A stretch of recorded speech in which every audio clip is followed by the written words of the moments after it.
All right, guys and gals, Sweet Scoots here, and we are going to get busy on polishing these ugly looking forks. Here are the tools that we're using. We've got a Dremel, a few Milwaukees, some buffing pads, and of course our favorite polishing media. And we've got containers of different Dremel bits and pieces and parts. Now what I do is I never throw away old socks and stuff like that, because I take and cut a piece out of this, a strip about 4 inches, 5 inches long, about that wide, half-inch wide. After I cut those like I just mentioned, then I will take a stone, a Dremel stone similar to this, and I'll wrap the sock around it and put a zip tie on it right there. And I can get in to tight areas like down in here, and that's where I'm going to start. I like to do the dirty, hard areas first, and then come up on the easy stuff. And you have to have some patience. This is a good time to do it this time of year when riding is starting to slow down. It's a dirty job sometimes.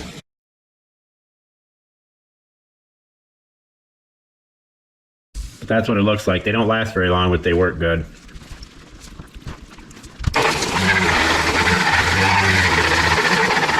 Now you can take the fender off, take the wheel off, take all that stuff off so you can get at it easier, but I have a way of doing the inside here that'll be more than good enough.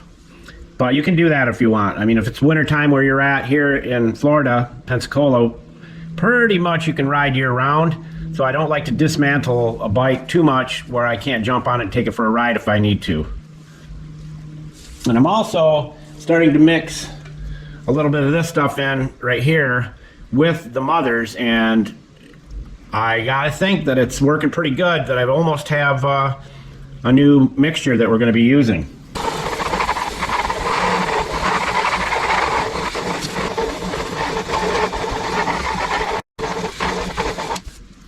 So I mix a little of new stuff in with the mothers.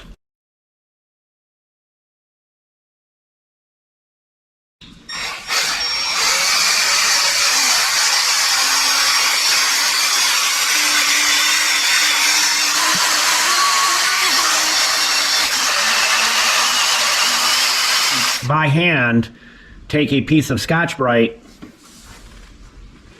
and put your polish on it and go over it like this. Just showing you a bunch of different ways that you can do this. This will remove a lot of the oxidation and smooth it out a little bit for you. Just a lot of time and effort. Depends on how bad you want to do it. It'll probably take an hour to do each fork. And it doesn't help when you have a camera in your way, but I couldn't show you if I didn't have it.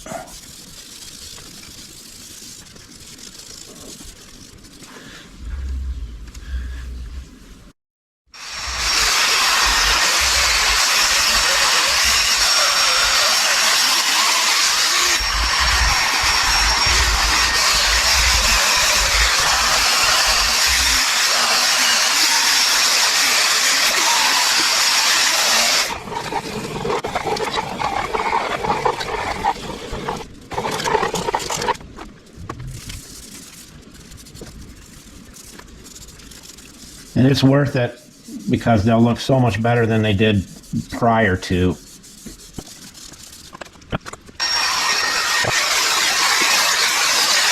All right, so once your pad starts to throw little black specks, when it starts to dry out, it needs to be replaced. Now that is still good if it's really soaked down with a lot of polish. So while it's still wet, it will work. But once it starts to dry out, it'll start flinging little crumbs, black crumbs. So we're going to put a new pad on.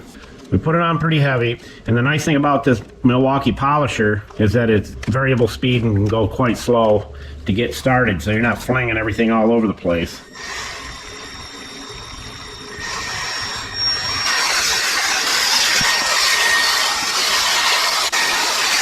So what I'm going to do is keep polishing. There's no secret to it. I'm not going to do anything different than what you see right now, and then I will come back and show you what it looks like when I'm all done.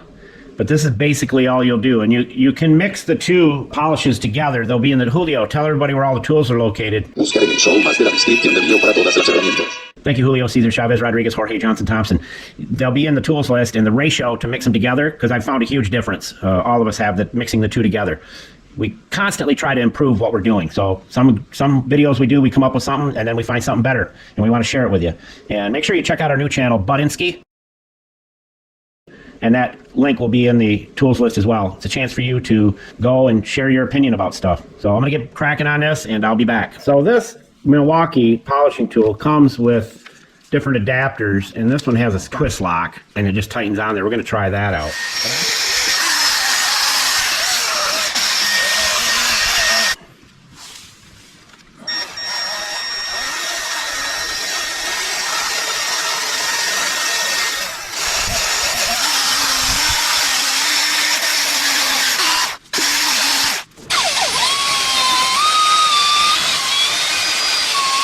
You don't want to buy these, the sock wrapped around your hard stone on your Dremel will do a great job for you.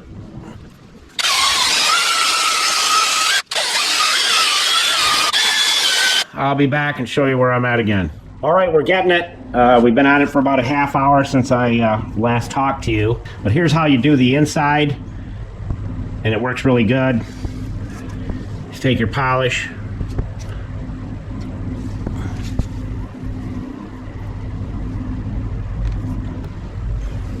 The harder you pull, and you can use a longer cloth if you want, but the harder you pull, the faster it gets done.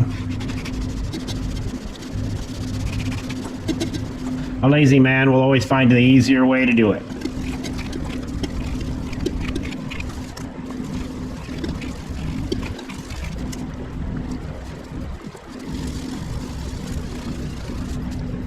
All right, so I'm getting ready to finish this off, and I like to finish it off with these cones. They do a fantabulous job. So we don't use much, just a little bit.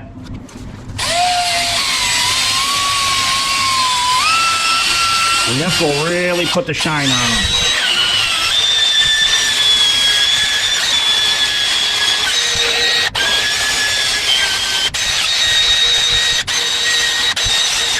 Now we're going to finish it off with the buffing pad, with a buffing pad protector over it. Makes them last longer. Look at that shine.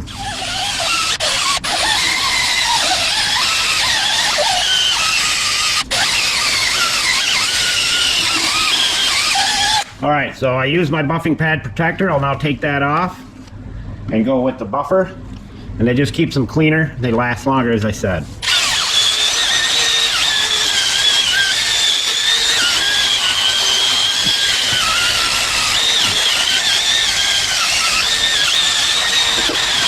Now we'll go with a clean microfiber, just a little one.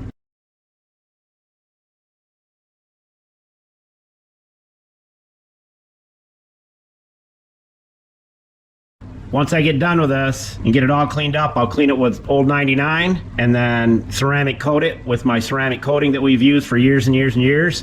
And we'll never have to worry about a dull finish on that aluminum again. I was gonna say chrome, and it looks like chrome.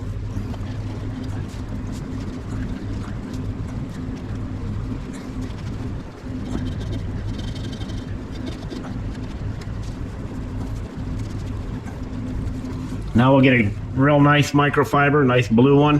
Now we're going to use some of our really favorite detail spray. These are probably the best microfibers you can get your hands on. I got a few spots that I see that I need to hit again, but overall, not bad. Shiny on the right, nasty on the left. As we always say, Sweet Scoots out!